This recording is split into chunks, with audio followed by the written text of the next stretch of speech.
নমস্কাৰ এটা গুৰুত্বপূৰ্ণ খবৰ লৈ আহিছো মই জবাই কোন দিশে আছে এসআই কেলেংকাৰীৰ তদন্ত গ্ৰেপ্তাৰ হল দিবন ডেকা এসআই কেলেংকাৰীক লৈ ইতিমধ্যে সৰ্বত্ৰে চৰ্চা লাভ কৰিছে আৰু এসআই কেলেংকাৰীৰ তদন্ত বৰ্তমান কোন দিশে গতি কৰিছে ইতিমধ্যে গ্ৰেপ্তাৰ হৈছে দিবন ডেকা আমি জনাইছো সেই খবৰ পলাতক হৈ আছে পিকে দত্ত অসম আৰক্ষীৰ এগৰাকী উচ্চ পৰ্যায়ৰ বিষয়া পিকে দত্ত বৰ্তমান পলাতক হৈ আছে আৰু দিবন ডেকাক এৰেষ্ট কৰিছে আত্মসমৰ্পণৰ বাবে আহুতে পাতচাকুচিত দিবন ডেকাক গ্ৰেপ্তাৰ কৰা হৈছে সন্দেহ কৰা হৈছে পিকে দত্ত নেপালত আছে ইতিমধ্যে কালিৰ দিনটোত আৰক্ষীৰ উচ্চ পৰ্যায়ৰ এখন বৈঠক অনুষ্ঠিত হৈছিল আৰু সেই বৈঠকতে আলোচনা কৰা হৈছিল যে শীঘ্ৰেই গ্ৰেপ্তাৰ কৰা হ'ব পিকে দত্তক কিন্তু এটা প্ৰশ্ন উত্থাপিত হয় সমগ্ৰ কেলেংকাৰীৰ মাষ্টাৰ মাইণ্ড এই দুজনেই নেকি পিকে দত্ত আৰু দিবন ডেকাৰ আৰত কোন আছে এই সমগ্ৰ এসআই কেলেংকাৰীৰ সমগ্ৰ তথ্যসমূহ পোহৰলৈ অহাৰ পাছত কেৱল দিবন ডেকা আৰু পিকে দত্তক আটক কৰিলে হবনে তাৰ আৰত কোন আছে বহু খবৰ আছে আমি জনাইছো কিন্তু এই মুহূৰ্তত এটা ভিজুৱেল আছে আমি প্ৰথমতে সেই ভিজুৱেলটো সেই দৃশ্যাংশটো দেখুৱাই ল'ব বিচাৰিছো প্ৰথমৰ পৰা যদি সম্ভৱ হয় আমি সেই ভিজুৱেলটো দেখুৱাৰ আগতে এটা কথা ক'ব বিচাৰিছো যেটো ভিজুৱেল ওলাই আছে আমি এটা কথা ক'ব বিচাৰিছো এই ভিজুৱেলটো যেতিয়াই এগৰাকী ব্যক্তিক লৈ অনা হৈছিল তেওঁ কি কোৱা হৈছিল আমি পুনৰবাৰ দেখো এম্বিয়েন্স দিবলৈ আমি অনুৰোধ জনাইছো জিনটো কাহিছো কিহৰ কাৰণে লৈছে আপোনাৰ তাৰ মানে ৰব কথাখিনি কৈ লওক দাদা কথাখিনি ক'ব দিয়ক কালি ক'ব তাৰমানে হেৰি ৰফিকুল নামৰ ল'ৰা এটা তাৰ মানে ৰব কথাখিনি কৈ লওক দাদা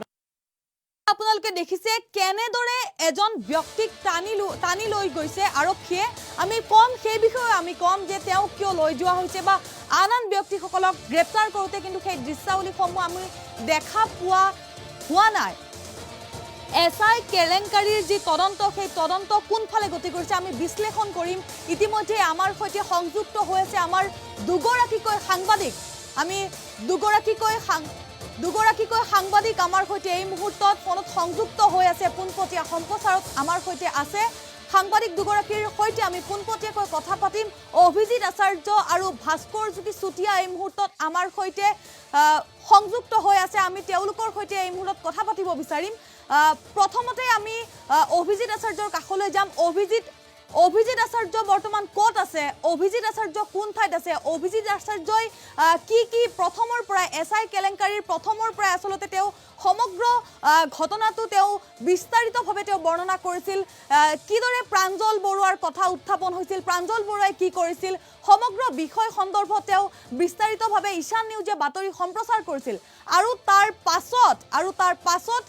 আজিৰ দিনটোত কি হৈছে কেনেদৰে প্ৰায় দুটা সপ্তাহ যোৱাৰ পাছত আজিৰ দিনটোত এসআই কেলেংকাৰীৰ যি আসলতে তদন্ত সেই তদন্ত কোনফালে গতি কৰিছে এই বিষয়ে আমি পুনে যাম প্ৰথমে গৈছো অভিজিত আচাৰ্যৰ কাষলৈ অভিজিত আচাৰ্য আপুনি বৰ্তমান ক'ত আছে আৰু আপোনাৰ হাতত কি তথ্য আছে এই বিষয়ে কি জনাওক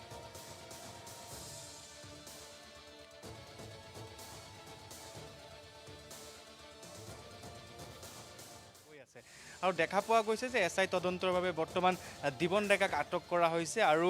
পিকে দত্তক বিচাৰি ফুৰা হৈছে যেহেতু পিকে দত্তক বৰ্তমান বিচাৰি পোৱা হোৱা নাই আৰু অতিৰিক্ত আইন শৃংখলা শাখাৰ অতিৰিক্ত আৰক্ষী সঞ্চালক প্ৰধান জিপি সিঙে এটা কথা উল্লেখ কৰিছে যে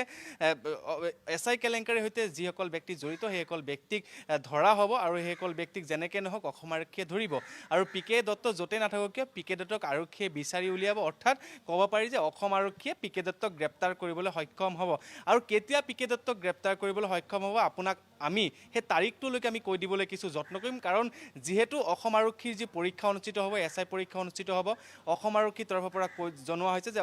কম দিনৰ ভিতৰতে নৱেম্বৰ মাহতে অসম আৰক্ষীৰ এসআই পৰীক্ষা অনুষ্ঠিত কৰা হ'ব সেই নৱেম্বৰ মাহৰ ভিতৰতে হয়তো বা দুৰ্গা পূজাৰ পাছতে হয়তো পিকে দত্তক গ্ৰেপ্তাৰ কৰা হ'ব আৰু কেতিয়া গ্ৰেপ্তাৰ কৰা হ'ব যেতিয়া এসআই এক্সাম অনুষ্ঠিত হ'ব তাৰ 4-5 দিনমান পূৰ্বে হয়তো পিকে দত্তক গ্ৰেপ্তাৰ কৰা হ'ব আৰু পিকে দত্তক গ্ৰেপ্তাৰ কৰি হয়তো অসম আৰক্ষীয়ে দেখুৱাব যে আমি এসআই কাণ্ডৰ যি মূল মাষ্টাৰ মাইণ্ড যিগৰাকী ব্যক্তি সেইগৰাকী ব্যক্তিক আমি গ্ৰেপ্তাৰ কৰিছোঁ অৰ্থাৎ পিকে দত্তক আমি গ্ৰেপ্তাৰ কৰিছোঁ ইয়াৰ পাছতে পৰীক্ষা অনুষ্ঠিত হ'ব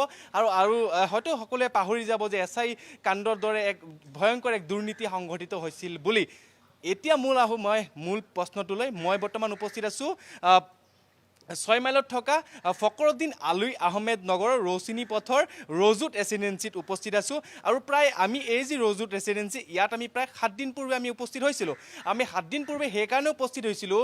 এছআই কাণ্ডৰ যিগৰাকী মূল মাষ্টাৰ মাইণ্ড আৰু যিগৰাকী ব্যক্তিয়ে অসম চৰকাৰৰ কেইবাটাও গুৰুত্বপূৰ্ণ গুৰুদায়িত্ব পৰীক্ষাৰ লাভ কৰিছিল আৰু আমিনটেক কনচালটেঞ্চি প্ৰাইভেট লিমিটেড আকসাই টেলিকমিউনিকেশ্যন এই দুটা যি কোম্পানী অসমৰ কণ ল'ৰা ছোৱালী হয়তো জানে যে আমিনটেক কনচালটেঞ্চি প্ৰাইভেট লিমিটেডৰ যিগৰাকী সঞ্চালক প্ৰাঞ্জল বৰুৱা সেই প্ৰাঞ্জল বৰুৱাক কিমান দুৰ্নীতিগ্ৰস্ত এগৰাকী ঠিকাদাৰ আৰু এগৰাকী ব্যক্তি সঞ্চালক আমিনটেক কনচালটেঞ্চি প্ৰাইভেট লিমিটেডৰ এগৰাকী ব্যক্তি সঞ্চালক এতিয়া মূল কথাটোলৈ আহোঁ অসম আৰক্ষীৰ যি কনিষ্টবল নিযুক্তিৰ যি প্ৰক্ৰিয়া চলি আছে এই কনিষ্টবল নিযুক্তি প্ৰক্ৰিয়াটো প্ৰাঞ্জল বৰুৱাৰ আমিনটেক কনচালটেঞ্চি প্ৰাইভেট লিমিটেডে নিবিদা লাভ কৰিছে অৰ্থাৎ এছআই কেলেংকাৰীৰ যিগৰাকী মূল মাষ্টাৰ মাইণ্ড সেইগৰাকী ব্যক্তি কিন্তু বৰ্তমানো কনিষ্টবল নিযুক্তি প্ৰক্ৰিয়াৰ যি কাম কাজ সেই কাম কাজ যাৱতীয় কাম কাজসমূহ কিন্তু কৰি আছে আৰু ৰাজ্যজুৰি কিন্তু কনিষ্টবল নিযুক্তি প্ৰক্ৰিয়া যি চলি আছে সেয়া কিন্তু প্ৰাঞ্জল বৰুৱাৰ আমিনটেক কনচালটেঞ্চি প্ৰাইভেট লিমিটেডে কিন্তু নিবিদা লাভ কৰিছে যদিহে দিবন ডেকা যিমানে দুখী সমানে দুখী কিন্তু প্ৰাঞ্জল বৰুৱাও আমি দেখুৱাইছোঁ এয়া হৈছে মহানগৰীৰ 6 মাইলত থকা ফকৰুদ্দিন আলী আহমেদ নগৰৰ ৰৌচিনী পথৰ ৰজুত ৰেচিডেঞ্চি এটা প্ৰশ্ন আপোনালৈ সুধিব বিচাৰিছো যে যি সময়ত জীৱন ডেকাই আত্মসমৰ্পণ কৰিবলৈ আহোঁতে তেওঁ গ্ৰেপ্তাৰ কৰা হ'ল পিকে দত্ত বৰ্তমান পলাতক হৈ আছে প্ৰাঞ্জল বৰুৱা সমানে দুখী ইতিমধ্যে কিন্তু প্ৰাঞ্জল বৰুৱাক আটক কৰাৰ ক্ষেত্ৰত বা আৰক্ষী বৰ্তমানেও এতিয়ালৈকে কিয় তেওঁলোকে যিমানখিনি গুৰুত্ব ব্যৱস্থা গ্ৰহণ কৰিব লাগিছিল সেই ব্যৱস্থা বৰ্তমানলৈ গ্ৰহণ কৰা হোৱা নাই আৰু এটা আপুনি গুৰুত্বপূৰ্ণ কথা কৈছে যে 22 নৱেম্বৰত অনুষ্ঠিত হ'ব এছআইৰ পৰীক্ষা নতুনকৈ পৰীক্ষা অনুষ্ঠিত হ'ব আৰু 30 তাৰিখে নিযুক্তি দিয়া হ'ব 30 নৱেম্বৰত যদিহে এতিয়া বৰ্তমান সময়ত ৰাজ্যৰ প্ৰেক্ষাপটত যে পিকে দত্ত আৰু দিবন ডেকাকে মূল দোষী এই গোটেই এছআই কেলেংকাৰীৰ তদন্তৰ মূল মাষ্টাৰ মাইণ্ড হিচাপে এটা তেওঁলোকক জনাই দিয়া হৈছে ৰাইজে তেনেদৰেই ভাবিছে আৰু পৰীক্ষাৰ আগে আগে অৰ্থাৎ 22 তাৰিখৰ আগে আগে যেতিয়াই পিকে দত্তক গ্ৰেপ্তাৰ কৰিব তেতিয়াই হয়তো জনতাৰ মাজত পিকে দত্তৰ যি ভাৱমূৰ্তি বা গোটেই পৰীক্ষাটো নিকা হৈ যাব স্বচ্ছ হৈ যাব এনেধৰণৰ এটা মানসিকতা ৰাইজৰ মনলৈ আহিব এই ক্ষেত্ৰত প্ৰাঞ্জল বৰুৱা বা যিসকল ৰৌ বৰালী বুলি কৈছোঁ যিসকল নেতা আচলতে বিজেপিৰ ভাৰতীয় জনতা পাৰ্টিৰ এগৰাকী নেতা আছে তেওঁক ইতিমধ্যে নিলম্বন কৰা হৈছে এই ক্ষেত্ৰত যিমানখিনি আচলতে ব্যৱস্থা ল'ব লাগিছিল সেই ধৰণৰ ব্যৱস্থা লোৱা হোৱা নাই নেকি অভিজিত আচাৰ্য চাওক আপুনি ঠিক কথা উল্লেখ কৰিছে স্পষ্ট কথা উল্লেখ কৰিছে আমি ঈশা নিউজে আমি পূৰ্বৰ পৰা এই কেইটামান আমি কথা আমি কৈ গৈছিলোঁ আৰু মুখ্যমন্ত্ৰী সৰ্বানন্দ সোণোৱালে যিমানে তদন্ত প্ৰক্ৰিয়া তেওঁ ত্বৰান্বিত গতি তেওঁ আগবঢ়াই নাথাকক কিয় মুখ্যমন্ত্ৰী সৰ্বানন্দ সোণোৱালক অন্ধকাৰত ৰাখি কিন্তু বৰ্তমানত তদন্ত প্ৰক্ৰিয়া চলি আছে মই সেইকাৰণে কৈছোঁ যে মুখ্যমন্ত্ৰী সৰ্বানন্দ সোণোৱালক অন্ধকাৰত ৰখা হৈছে সেইকাৰণে ৰখা হৈছে কাৰণ চাওক প্ৰাঞ্জল বৰুৱা যিগৰাকী পৰীক্ষা অনুষ্ঠিত কৰিছিল আৰু সেই প্ৰাঞ্জল বৰুৱা হৈছে গৌতম মেছৰ অতিকৈ ঘনিষ্ঠ আৰু গৌতম মেছ হৈছে যিগৰাকী গৌতম মেছে অসম আৰক্ষী নিযুক্তি বৰ্ডৰ প্ৰাক্তন যিগৰাকী অধ্যক্ষ প্ৰদীপ কুমাৰক 11:28 হোৱাটছআপ যোগে জনাইছিল যে প্ৰশ্নকাকত আমি লাভ কৰিছোঁ লগে লগে গৌতম মেছক তলব কৰা হৈছিল অসম আৰক্ষীৰ যি নিযুক্তি বৰ্ডৰ কাৰ্যালয় আছে তালৈকে মতাই অনা হৈছিল আৰু তাৰ লগে লগে গৌতম মেছ যেতিয়া আহি উপস্থিত হৈছিল অসম আৰক্ষী নিযুক্তি বৰ্ডৰ যিগৰাকী প্ৰাক্তন অধ্যক্ষৰ ওচৰত আহি যেতিয়া উপস্থিত হৈছিল অধ্যক্ষই তেতিয়া কৈছিল যে আপোনাৰ হৈতে আৰু কোন কোন জড়িত তেতিয়া সেইগৰাকী গৌতম মেছে কৈছিল যে দিবন ডেকাই মোক জনাইছিল আৰু সেই দিবন ডেকাক লৈ অনা হৈছিল দিবন ডেকাক CID কাৰ্যালয়লৈ লৈ যোৱা হৈছিল হঠাতে দিবন ডেকা অন্তৰ্ধান হৈ পৰিছিল পাছত দিবন ডেকাক যেনেধৰণে গ্ৰেপ্তাৰ কৰা হৈছে নাটকীয়ভাৱে গ্ৰেপ্তাৰ কৰা হৈছে জিপি সিং এগৰাকী আইন শৃংখলা শাখাৰ এগৰাকী অতিৰিক্ত আৰক্ষী সঞ্চালক প্ৰধানে গৈ তেওঁক গ্ৰেপ্তাৰ কৰিব লগা হৈছে ইমানে ডাঙৰ এটা কুখ্যাত অপৰাধী নহয় যেনেধৰণে এগৰাকী অতিৰিক্ত আৰক্ষী সঞ্চালক প্ৰধানগৰাকী গৈ তেওঁক গ্ৰেপ্তাৰ কৰিব লগা হৈছে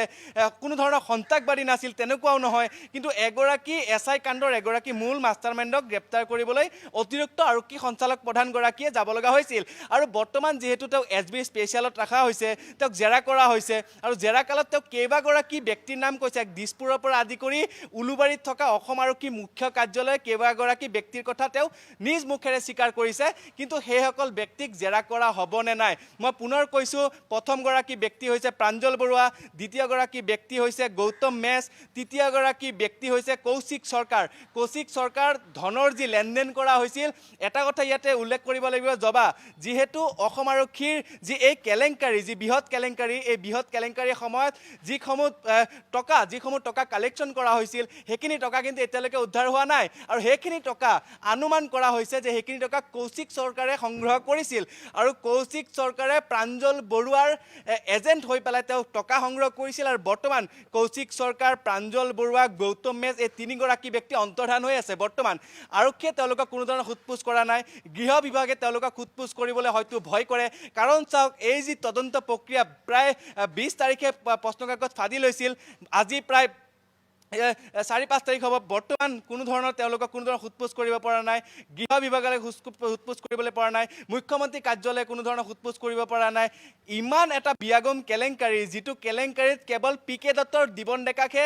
সাঙুৰা হৈছে কিন্তু সমানে দুখী কিন্তু অসম গণ পৰিষদৰ এগৰাকী যুৱ নেতা আছে ইয়াৰ লগতে কিন্তু কংগ্ৰেছৰ আজি এগৰাকী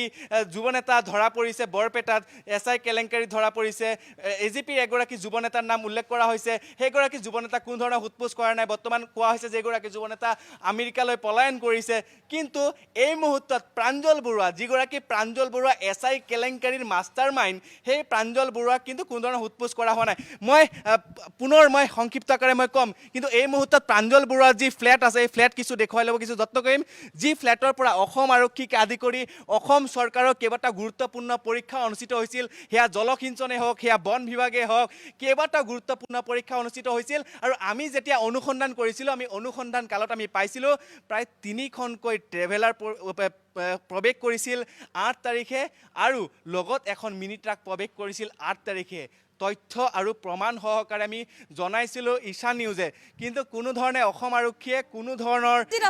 এই মুহূৰ্তত আৰু এটা প্ৰশ্ন আপোনালৈ যে যি সময়ত তিনিগৰাকীকৈ ব্যক্তিৰ নাম ইতিমধ্যে আপুনি উল্লেখ কৰিছে তাৰ লগতে তেওঁলোকৰ নাম সাঙুৰ খাইছে কিন্তু আন এটা প্ৰশ্নলৈ আহিছোঁ যে দিবন ডেকাক পাটাচাকুচিত গ্ৰেপ্তাৰ কৰিলে তেওঁ আত্মসমৰ্পণ কৰিবলৈ আহোঁতে এডিজিপি জিপি সিঙে গৈ তেওঁক তাৰ পৰা লৈ আহিলে কিন্তু আমি এটা কথা লক্ষ্য কৰিছোঁ যে যি সময়ত দিবন ডেকাক আটক কৰি লৈ অহা হৈছিল সেই সময়ত তেওঁৰ হাতত কোনো ধৰণৰ হেড কেৰিয়া লগোৱা হোৱা নাছিল কিন্তু তাৰ পাছত পৰৱৰ্তী সময়ত যেতিয়া সৰু আচলতে কোনোবাই যদি টকা দিছে চাকৰিটোৰ বাবে সেইসমূহ লোকক যেতিয়া গ্ৰেপ্তাৰ কৰিছিল তেওঁলোকৰ হাতত কিন্তু হাত কেৰিয়া লগোৱা হৈছিল আমি এটা কথা ক'ব পাৰোঁ নেকি স্পষ্টভাৱে যে তেওঁ এগৰাকী বৰমূৰীয়া হোৱাৰ বাবে যে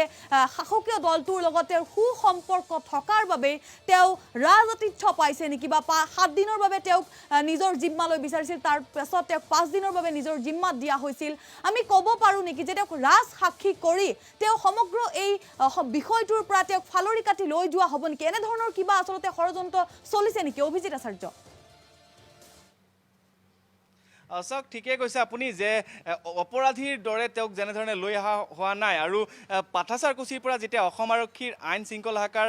অতিৰিক্ত আৰক্ষী সঞ্চালক প্ৰধান জিপি সিঙে যেতিয়া তেওঁক জিম্মাত লৈছিলে সেই জিম্মাত লোৱাৰ সময়ত হাতত কোনো ধৰণৰ হেণ্ডকাপ লগোৱা নাছিলে আৰু যিগৰাকী পিকে দত্ত যিগৰাকী ড্ৰাইভাৰ সেই ড্ৰাইভাৰগৰাকীক হাতত হেণ্ডকাপ লগোৱা হৈছিলে আচৰিত কাৰণ আইন সকলোৰে বাবে এক হ'ব লাগে যদিহে আইন সকলোৰে বাবে এক তেতিয়াহ'লে অপৰাধীক এগৰাকীক একদম ৰাজআতিথ্য দিয়া হৈছে আৰু এগৰাকীক হাতত হেণ্ডকাপ লগাই কোৰ্টত হাজিৰ কৰা হৈছে বা তালাচীক যিসমূহ অনুসন্ধানত লৈ যোৱা হৈছে তাত হেণ্ডকাপ লগাই লৈ যোৱা হৈছে ড্ৰাইভাৰক লৈ যোৱা হৈছে আন প্ৰাৰ্থীসকলক লৈ যোৱা হৈছে কাৰণ এই লাইভত সংযুক্ত হৈ থাকক আমি আপোনাৰ সৈতে পুনৰ সংযুক্ত হ'ম এইবাৰ আমাৰ সৈতে আছে ভাস্কৰ চুটিয়া আমাৰ আন এগৰাকী সাংবাদিক তেওঁ উপস্থিত আছে আন এটা স্থানত আমি ভাস্কৰ চুটিয়াৰ কাষলৈ আহিছোঁ আপোনাক পোনপটীয়াকৈ সুধিব বিচাৰিছোঁ যে দিবন ডেকাৰ সৈতে সেই মুহূৰ্তত তেওঁৰ পত্নীও আছিলে কিন্তু তাৰ পাছত পাছদিনাখন তেওঁৰ পত্নীক কিন্তু দেখা পোৱা নগ'ল তেওঁক এৰি দিয়া হ'ল এই মুহূৰ্তত আপুনি কোন স্থানত আছে আৰু আপোনাৰ হাতত শেহতীয়া কি খবৰ আছে এছআই কেলেংকাৰী সন্দৰ্ভত ভাস্কৰ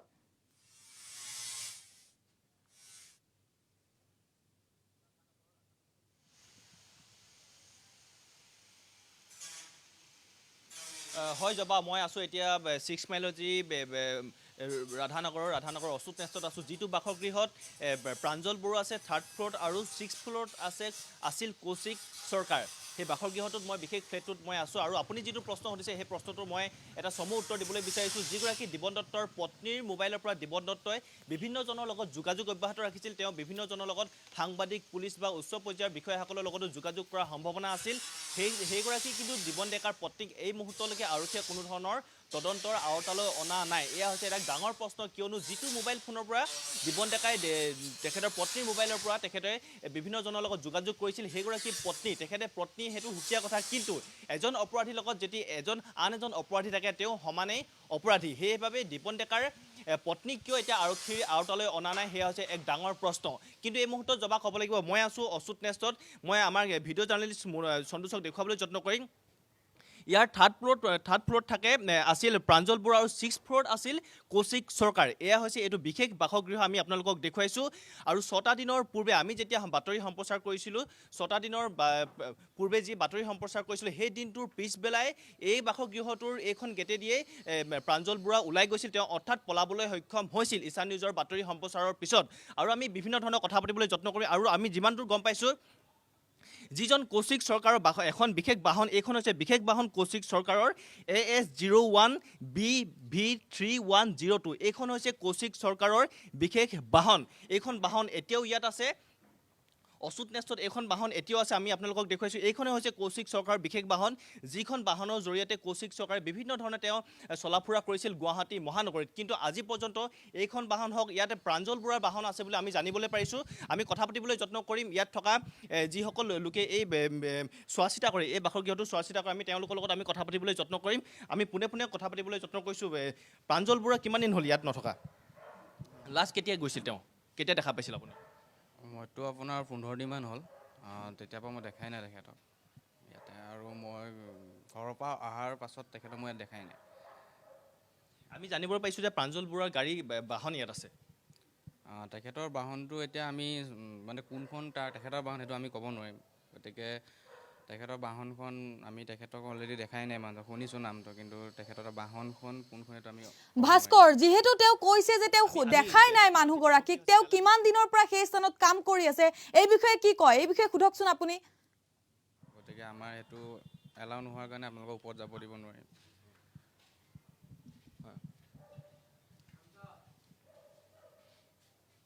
হয়, তেওঁ ইয়াত কিমান দিনৰ পৰা আছে, এই বাসগৃহটোত কিমান দিনৰ পৰা তেখেত আছিলে? তেখেতৰ ইয়াতে আমি কিমান বছৰ আমি এইটো ক'ব নোৱাৰিম। গতিকে আমি ইয়াত আপোনাৰ মোৰ 4 মাহ হৈছে অহা। গতিকে মই 4 মাহত তেখেতক 4 মাহ আছিলে তেতিয়ালৈকে, তাৰ আগত কিমান দিনৰ পৰা ইয়াত আছে মই সেইটো ক'ব নোৱাৰিম। ঠিক আছে, আমি অন্য এজন ব্যক্তি আছে যিজন তেখেতে এই গোটেই বাসগৃহটো চোৱা চিতা কৰে। প্ৰাঞ্জল বৰুৱাক আপুনি লাষ্ট কেতিয়া লগ পাইছিল? প্ৰাঞ্জল বৰুৱাক মই লগ পোৱা নাই, হেৰি নামে মানুহ চিনি নাপাওঁ তেখেতক, বুজিছে নাই। মই অহা ইয়াত 2 মাহ হৈছে এতিয়া ডিউটি কৰা। আগতে বেলেগ পাৰ্টি আছিলে, বেলেগ পাৰ্টিয়ে কৰিছিলে, এই 2 মাহহে হৈছে মই। আমি যিমানটো গম পাওঁ কৌশিক চৰকাৰ ইয়াত থাকে। কৌশিক চৰকাৰ থাকে ইয়াত। কৌশিক চৰকাৰ কিমান বছৰৰ পৰা ইয়াত আছে? কৌশিক চৰকাৰটো এতিয়া কিমান বছৰ হৈছে সেইটো নাজানো নহয়। মইতো অহা আজি 3-4 মাহে হৈছে।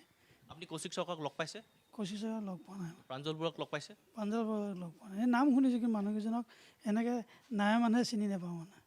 হয়, 4 মাহৰ পূৰ্বে এই বাসগৃহটো চোৱা চিতাৰ তেখেতলোকে দায়িত্ব লৈছে, কিন্তু তেওঁলোকে অস্বীকাৰ কৰিছে যে প্ৰাঞ্জল বৰুৱাক তেখেতলোকে নাজানে, কৌশিক চৰকাৰক নাজানে। কিন্তু এটা কথা ক'ব লাগিব যে আমি যিখন বাহন দেখালোঁ সেইখন হৈছে কৌশিক চৰকাৰৰ বাহন। আৰু আমি ভিতৰ ভাগলৈ যাবলৈ যত্ন কৰিম। এই বাসগৃহটোৰ পিছফালে এটা বিশেষ গেৰেজ আছে, যিটো গেৰেজত আমি যিমান দূৰ জানিব পাৰিছোঁ আমাৰ সন্ধান অনুসৰি সেই বাসগৃহত সেই ঠাইত প্ৰাঞ্জল বৰুৱাই এখন বিশেষ বাহন তেওঁ এতিয়াও আছে। সেই দৃশ্য আমি আপোনালোকক দেখুৱাবলৈ বিচাৰিছোঁ। আমি যে গৈ আছোঁ এই পিছফালে এই ঠাইতে এতিয়াও প্ৰাঞ্জল বৰুৱাৰ যিখন বাহন, সেই বাহন এতিয়াও আছে। আমি জানিব পাৰিছোঁ যে কিছু সময় পূৰ্বে ইয়াৰ পৰা বাহনখন ওলাই গৈছে। আৰু এই বিশেষ ঠাইতে পিছফালে যি এক পাৰ্কিঙৰ ব্যৱস্থা আছে, এক সুবিশাল পাৰ্কিঙৰ ব্যৱস্থা আছে, ইয়াতে প্ৰাঞ্জল বৰুৱাৰ যি বাহন, ইয়াতে প্ৰাঞ্জল বৰুৱাৰ বাহন আছে বুলি আমি গম পাইছোঁ। আৰু যিখন বাহন কিছু সময় পূৰ্বে ইয়াৰ পৰা ওলাই গৈছে, আমি ক'ব লাগিব যে প্ৰাঞ্জল বৰুৱাৰ যি বাহন, তেখেতৰ যি গাড়ী চালক, তেখেতৰ যি ৰান্ধনি সেইসকল সকলো মানুহ এতিয়াও এইটো বাসগৃহতে আছে কিন্তু আজি পৰ্যন্তলৈকে আৰক্ষীয়ে কোনো ধৰণৰ ভাস্কৰ আপুনি কৈছে যে প্ৰাঞ্জল বৰুৱাৰ বাহন সেই স্থানত আছে তেওঁৰ বাহন আছে কিছু সময় পূৰ্বতে তেওঁ বাহন সেইখন ঠাইৰ পৰা ওলাই গৈছে তেওঁৰ ঘৰৰ পৰা ওলাই গৈছে তাৰ পাছতো বৰ্তমান সময়লৈকে আৰক্ষীয়ে কোনো ধৰণৰ তদন্ত এতিয়ালৈকে কিয় কৰা নাই বাৰে বাৰে নাম উত্থাপন হৈছে কৌশিক সৰকাৰ বা প্ৰাঞ্জল বৰুৱাৰ নাম কিন্তু বৰ্তমান সময়লৈকে বাৰে বাৰে আমাৰ ঈশান নিউজে বাৰে বাৰে সেই খবৰসমূহ দি অহা হৈছে তাৰ পাছতো বৰ্তমান সময়লৈকে কিয় অসম আৰক্ষীয়ে কোনো ধৰণৰ ব্যৱস্থা গ্ৰহণ কৰা নাই প্ৰাঞ্জল বৰুৱা বা কৌশিক সৰকাৰৰ ওপৰত ভাস্কৰ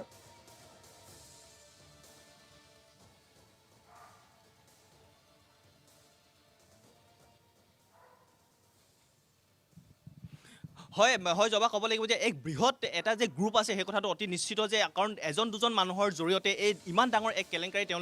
কেলেংকাৰী জাল তেওঁলোকে ৰচনা কৰিব নোৱাৰে অকল কেৱল দিবন ডেকা প্ৰাঞ্জল বৰুৱা আৰু কৌশিক সৰকাৰ যে এই সমগ্ৰ ব্যৱস্থাটোৰ লগত জড়িত তেনে কথা নহয় এক বৃহৎ উচ্চ পৰ্যায়ৰ আৰক্ষী বা অন্যান্য উচ্চপদস্থ প্ৰশাসনিক বিষয়াসকল এই গোটেই কাণ্ডটোৰ লগত জড়িত থকাৰ আমি সন্দেহ কৰিব পাৰোঁ কিন্তু এটা কথা ক'ব লাগিব যে আজি পৰ্যন্ত এই অচুটনেছত আমি ভিডিঅ' জাৰ্নেলিষ্ট সন্তোষক দেখুৱাবলৈ যত্ন কৰিম এইটো হৈছে অচুটনেছ আৰু এই বাসগৃহটো 6th ফ্ল'ৰত থাকে কৌশিক সৰকাৰ আৰু 3rd ফ্ল'ৰত থাকে থাৰ্ড ফ্ল'ৰত আছিল প্ৰাঞ্জল বৰুৱা আৰু এইটোৱে হৈছে বিশেষ বাসগৃহ আৰু যিটো বাসগৃহৰ পৰা সমগ্ৰ কাণ্ডৰ তেওঁলোকে এক ব্লুপ্ৰিণ্ট ৰচনা কৰিছিল আৰু কিছু আমি অলপ আগুৱাই যাবলৈ আমি যত্ন কৰিম আমি ভিডিঅ' জাৰ্নেলিষ্ট মুনক সন্তোষক আমি দেখুৱাবলৈ যত্ন কৰিছোঁ এইখন হৈছে খানা খাজানা আপোনালোকে দেখিছে যে মোৰ পিছফালে আছে এখন হৈছে খানা খাজানা আৰু যিখন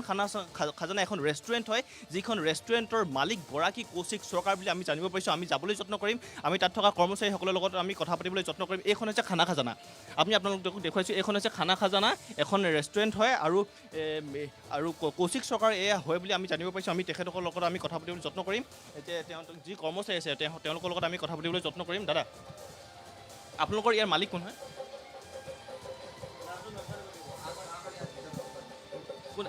মালিক কোন মালিক নাজানো মানুহ ইয়াত আছে তাক হয় তেওঁলোকে নাজানো বুলি কৈছে কিন্তু আমি কথা পাতিবলৈ যত্ন কৰিম এই আমি বাসগৃহলৈ আমি সোমাই আহিছোঁ যে আপোনালোকৰ ইয়াত মালিক কোন হয় আপোনালোকৰ মালিক কোন হয় আমি কৌশিক সৰকাৰ বুলি জানিবলৈ পাৰিছোঁ কৌশিক সৰকাৰ কৌশিক সৰকাৰ হয় কিমান দিন হ'ল তেখেত ইয়াত থকা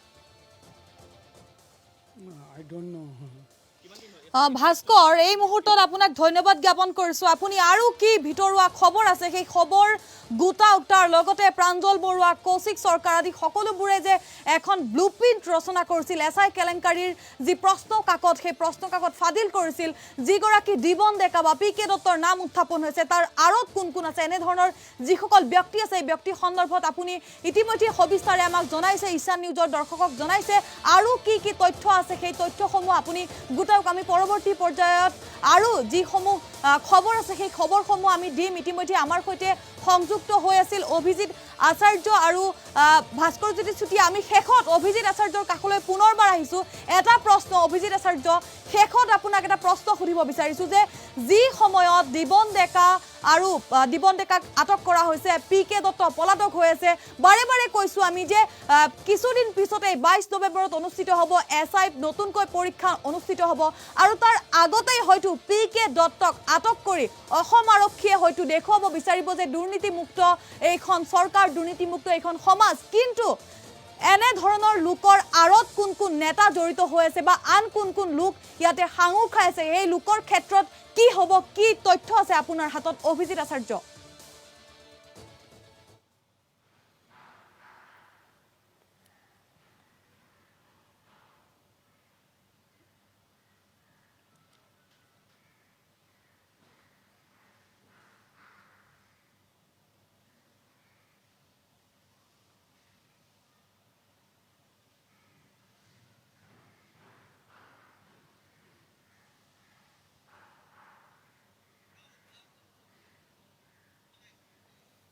অভিজিত আপুনি শুনিছে মোৰ কথা অভিজিত আচাৰ্য আপুনি শুনিছে মোৰ কথা আমি অভিজিৎ আচাৰ্যক এই মুহূৰ্তত সুধিব বিচাৰিছো যে যিটো প্ৰশ্ন আসলতে উত্থাপন হৈ আছে দিবন ডেকা বা পি.কে. দত্তক লৈ আমি পৰৱৰ্তী সময়ত আমি অভিজিৎ আচাৰ্য আৰু ভাস্কৰ জ্যোতি চুতীয়াৰ সৈতে পৰৱৰ্তী সময়ত পুনৰবাৰ আমি সংযোগ স্থাপন কৰিম কিন্তু এই মুহূৰ্তত আমি জনাইছো যিটো ডাঙৰ খবৰ সেইটো হৈছে দিবন ডেকাক আটক কৰা হৈছে পি.কে. দত্ত পলাতক হৈ আছে কিছুদিনৰ পিছতে এছআই পৰীক্ষা পাতিব আৰু তাৰ পিছতে 30 নৱেম্বৰত নিযুক্তি দিয়া হ'ব ইতিমধ্যে সেই কথা গৃহ বিভাগে জনাইছে কিন্তু এটা কথা ক'ব লাগিব যে যি চেকা লাগিছে গৃহ বিভাগৰ হাতত যি চেকা লাগিছে প্ৰশাসনৰ হাতত এই চেকা হয়তো আঁতৰাওঁতে বহু সময় লাগিব আমি বিচাৰিম যি কেইগৰাকীৰ নাম সাঙুৰ খাইছে সেয়া অসম গণ পৰিষদৰ যুৱ নেতাই হওক বা কংগ্ৰেছৰ নেতাই হওক বা প্ৰাঞ্জল বৰুৱা পি.কে. দত্ত তাৰ লগতে কৌশিক চৰকাৰ যিসকলৰ নাম সাঙুৰ খাইছে সেইসকলক গ্ৰেপ্তাৰ কৰি আৰক্ষীয়ে তদন্ত অব্যাহত ৰাখক আৰু কোনো ধৰণৰ পৰীক্ষাই যাতে এনে ধৰণে তদন্ত আওতালৈ নাহে সম্পূৰ্ণ নিকা আৰু স্বচ্ছভাৱে যাতে পৰৱৰ্তী পৰ্যায়ত পৰীক্ষাসমূহ হয় সেয়ে হয়তো অসমৰ সমূহ জনতাই আশা কৰিব এই মুহূৰ্তত